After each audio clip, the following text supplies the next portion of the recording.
Hi friends, நாங்கள் 4 மணிக்கு எந்திரிச்சு மீன் மார்க்கெட் போயிட்டு இருந்துங்க. இப்போது ரோடு பாருங்கள், ரோடு எவ்வளோ அமைதியாக இருக்குங்க. பாருங்கள், மீன் வாங்கிட்டு போயிட்டு இருந்துங்க. ரோடு ரொம்ப அமைதியாக இருக்குங்க, நல்லா இருக்குது வண்டி ஓட்டுறதுக்குங்க. அப்புறம் உண்மையாகவே இந்த ரோட்டில் போகிறதுக்கு ரொம்ப நல்லா இருக்குங்க. நாங்கள் மீன் மார்க்கெட் வந்தாச்சுங்க. பாருங்கள், எவ்வளோ நிறையா மீன்லாம் இருக்குங்க, நிறையா கூட்டமாக இருக்குங்க மீன் மார்க்கெட்டில். நான் வந்து பாறை மீன் எடுத்துங்க. பாருங்கள், பாறை இல்லைங்க, சாரி, ஜிலேபி மீன் வாங்கிட்டேங்க. சங்கரா மீன் வாங்கிட்டேன். ஜிலேபி மீன் வந்து 2 கிலோ வாங்கினேங்க. சங்கரா மீன் 1 கிலோ வாங்கிட்டேன்.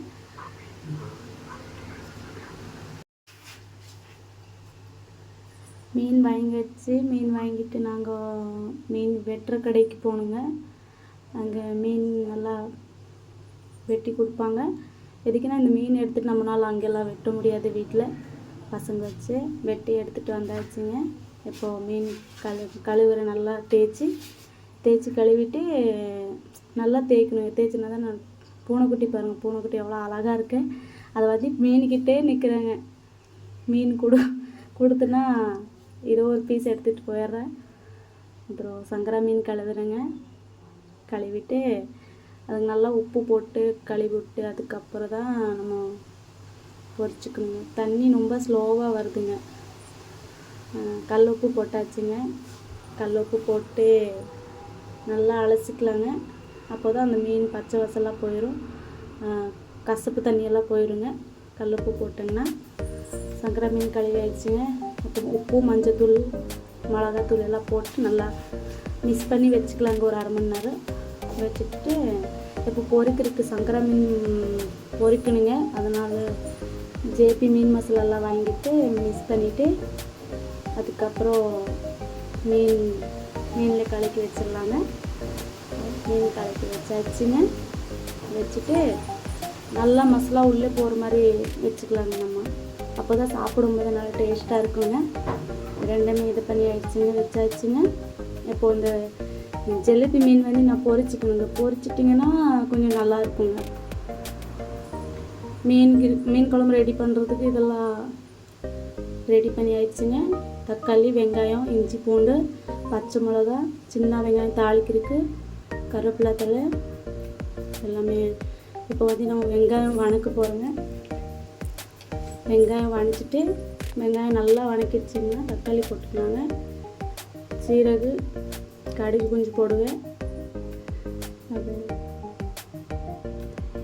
போட்டு நல்லா பொரிச்சிச்சுன்னா அதுக்கப்புறம் நம்ம வெங்காயம் போடலாங்க.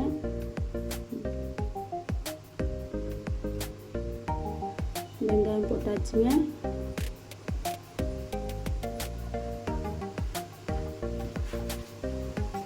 அப்போ தான் நம்மளுக்கு நல்லா வணக்கிட்டிங்கன்னா வெங்காயம் நல்லா டேஸ்ட்டாக இருக்குங்க சாப்பிட்றதுக்கு. இந்த பக்கம் அடுப்பில் அது ஒன்று வடசட்டி வச்சு மீன் கொஞ்சம் லேசாக பொரித்து எடுத்துக்கலாங்க. எதுக்குன்னா, அதை பச்சையாக போட்டிங்கன்னு வச்சுக்கோங்க, குழந்தைங்களாம் சாப்பிட முடியாது. எங்கள் வீட்டில் குழந்தை வந்து ரொம்ப கஷ்டப்படுவோம் சாப்பிட்றதுக்கு. மீன் குழம்புல உடஞ்சிருங்க.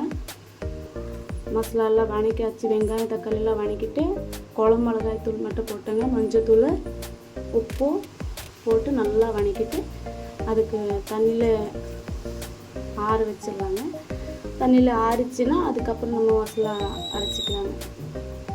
அது தனியாக எடுத்து வச்சுட்டு நம்ம வேறு பார்க்கலாங்க. நல்லா ஆறிச்சு. அதுக்கப்புறம் மிக்ஸியில் நம்ம அரைச்சிட்டு வெங்காயம் போட்டு தாளிச்சிக்கலாங்க. வெங்காயம், வெங்காயம், பச்சை மிளகா, பூண்டு, கருவேப்பிலை தழை நல்லா வணக்கிட்டு அப்புறம் நம்ம மசாலா ஆட் பண்ணிக்கலாங்க. நல்லா வணக்கிடுச்சுன்னா அதுக்கப்புறம் நம்ம மசாலா ஆட் பண்ணிக்கலாங்க. மசாலாவுக்கு நல்லா கொஞ்சம் இது பண்ணலாம். கொஞ்சம் பச்சை வாசம் இருந்துச்சுன்னா அது போயிடுங்க.